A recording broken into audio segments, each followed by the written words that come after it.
అనంతపురం జిల్లాలో సంక్రాంతి శోభ మొదలైంది. సంక్రాంతి వైభవాన్ని భావితరాలకు తెలియజెప్పాలన్న ఆకాంక్షతో పలు విద్యా సంస్థల్లో సంక్రాంతి సంబరాలు నిర్వహించారు. భారతీయ సాంప్రదాయాన్ని భావితరాలకు చాటి చెప్పేందుకు ఉపాధ్యాయులు సైతం ఎంతగానో కృషి చేస్తున్నారు. దీనికి సంబంధించి మరింత సమాచారాన్ని అనంతపురం ప్రతినిధి నాయుడు అందిస్తారు. తెలుగు వారికి సంక్రాంతి అంటే ఎంతో పెద్ద పండుగ. అందులోనూ ముఖ్యంగా ఎన్నో సంబరాలను తీసుకొస్తుందని చెప్పేసి తెలుగువారు సంబరంగా చేసుకునే పండుగ. అందులో ముఖ్యంగా అనంతపురం జిల్లాలో స్కూళ్ళలో చిన్నపిల్లలకి ఇప్పటి నుండే మన సంస్కృతి సాంప్రదాయాలను అలవర్చాలని చెప్పే ఉద్దేశంతో ఇక్కడ టీచర్లు చిన్నపిల్లలకి ముస్తాబు చేసి మరీ సంక్రాంతి సంబరాలు చేసుకుంటున్నారు. ఇదే విషయమే మనతో మాట్లాడడానికి స్కూల్ యాజమాన్యం కానీ టీచర్స్ కానీ ఉపాధ్యాయులు మొత్తం ఇక్కడ ఉన్నారు మనతో మాట్లాడడానికి. మేడం చెప్పండి మేడం, ప్రస్తుత పరిస్థితుల్లో మీరు ఈ అరేంజ్మెంట్ సంక్రాంతి సంబరాలు పెద్ద ఎత్తున చేస్తున్నారు, దీనికి కారణం ఏంటి? మొదటిగా అందరికీ నమస్కారం సార్. సంక్రాంతి శుభాకాంక్షలు అందరికీ. మేము ఈ పండుగని జరుపుకోవడానికి ముఖ్య కారణం ఏమంటే మా పిల్లలకి కూడా హ్యూమన్ వాల్యూస్, ట్రెడిషనల్ వాల్యూస్ అన్నీ తెలియాలని చెప్పేసి మొదటగానే పండగకి ఇంకా మనకి 3 రోజులు ఉంది, కానీ మొదటగానే మనము స్కూల్లో పిల్లలకి తెలియపరుస్తున్నాము ఇంట్లో ఎలా జరుపుకోవాలి ఏంటి అనే విషయంగా. పిల్లలకి ఇలా వేషధారణతోటి చేసుకోవాలన్నట్టుగా మేము తెలియపరుస్తున్నాము. మా మేనేజ్మెంటు మేము అందరం కలిసి ఇలా చేస్తున్నాం సార్. మీరు చెప్పండి, మీరు ముస్తాబాయ్ వచ్చారు, మొత్తం మీద పట్టు చీర కట్టుకొని పండుగ వాతావరణంలో మీకు ఎలా అనిపించింది? మీ టీచర్స్ కానీ మీరు ఈ పండుగ విశేషం మీకు తెలుసా? ముందుగా అందరికీ నమస్కారం. నా పేరు సాహితి, నేను 8వ తరగతి చదువుతున్నాను. ముందుగా అందరికీ సంక్రాంతి శుభాకాంక్షలు. ఇలా వేషధారణ వేసుకొని రావడం నాకు ఎంతో ఆనందకరంగా ఉంది.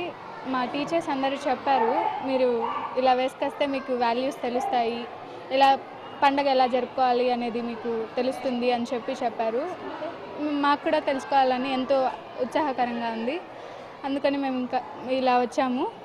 ప్రిన్సిపల్ గారు ఉన్నారు మనతో. మేడం చెప్పండి, మీరు ఈ స్కూల్లో ఇటువంటి కార్యక్రమం చేయడానికి ముఖ్య కారణం ఏమిటి? ఇప్పుడున్న జనరేషన్లో స్టడీస్, స్కూల్ ఇవి ఒక్కటే తెలుస్తున్నాయి సార్. ఇప్పుడున్న పేరెంట్స్ కూడా ఎట్లా అయిపోతుందంటే బిజీ షెడ్యూల్స్ అయిపోయినాయి. అది కాకుండా కనీసం ఒక చిన్నపాటి ప్రయత్నం ఇది అంతే. అంటే మార్నింగ్ వస్తున్నాయి గబగబా పేరెంట్స్ క్యారీ కట్టడం కానివ్వండి, పరిగెత్తడం, వాళ్ళకి బిజీనే, మనము బిజీనే ఉంటాం. ఈ చిన్న లైఫ్లో ఏదో ఒక రోజు పిల్లలు ఒక ఉత్సాహంగా ఉండడానికి ఇదొక కార్యక్రమం, చిన్న కార్యక్రమం. మొత్తం మీద ఈరోజు ఉదయం నుంచి మీరు చేసిన కార్యక్రమాలు? మొదటిగా మార్నింగ్ వస్తూనే పిల్లలతోనే కనుమ చేసుకున్నామండి. కనుమ కాదు, సారీ, భోగి మంటలు వేసుకున్నాము. పిల్లలతోనే రంగోలీ ఇప్పించాము. అంటే రంగోలీ కూడా అంటే ఇప్పుడు పిల్లలు రంగోలీ పౌడర్ అంటే ఏంటో కూడా తెలియని పరిస్థితుల్లో ఉన్నారు. ఏదో చిన్న ప్రయత్నం అండి, మా ఒక చిన్న ప్రయత్నం అంటే ఇంట్లో కూడా తెలుసుకుంటారు ఏంటి అనేది అనే దాని మీద చేశాము. ఒకటి ఏదైతే మొత్తం చిన్న పిల్లల దగ్గర నుంచి పెద్దవాళ్ళ దగ్గర, ఎందుకంటే మొత్తం పిల్లలందరికీ ట్రెడిషనల్ డ్రెస్ వేయించి మీరు మరి పద్ధతిగా ఈ కార్యక్రమం చేశారు. మీరు పిల్లలకి ఏమి ఇండికేషన్ ఇవ్వదు అంటే మోస్ట్ ప్రాబ్లీ మన సంప్రదాయాన్ని గుర్తు చేస్తున్నాం సార్. ఇప్పుడున్న దీన్ని చెప్తున్నాం కదా, సంక్రాంతి అంటే ఏంటో, కనుమ అంటే ఏంటో, భోగి అంటే ఏంటో కూడా తెలియని పరిస్థితులు. భోగి అంటే ఫైర్, అదేదో ఇంగ్లీష్లో చెప్తారు చూడండి, ఫైర్ గ్రౌండ్ అన్నట్లుగా. సో కనుమ అంటే ఏంటి, సంక్రాంతి అంటే ఏంటి, భోగి అంటే ఈ సాంప్రదాయాలు, మన సాంప్రదాయాన్ని మర్చిపోకుండా మన నైతిక విలువను మనం గుర్తు చేసుకుంటూ చేసే ఒక చిన్న ప్రయత్నం ఇది. పిల్లలు కూడా మా మేనేజ్మెంట్, మా టీచర్స్ కూడా అందరూ సహాయపడ్డారు దీనికి. పేరెంట్స్ కూడా పాపం వాళ్ళ ఓపికతో పిల్లల్ని బాగా రెడీ చేసి పంపించారు. చాలా చాలా థ్యాంక్స్. అందరికీ నా ఒక సంక్రాంతి శుభాకాంక్షలు కూడా తెలియజేస్తున్నాను. ఇది అనంతపురంలో స్కూల్లో యాజమాన్యం చెప్తున్నటువంటి విషయం ఏదైతే ఉందో రాబోయే తరానికి. ఎందుకంటే ఇప్పుడున్న పిల్లలు చాలామందికి మన ట్రెడిషనల్, ఎందుకంటే మన తెలుగు సాంప్రదాయాలు, సంస్కృతి సాంప్రదాయాలు చాలామందికి తెలియదు.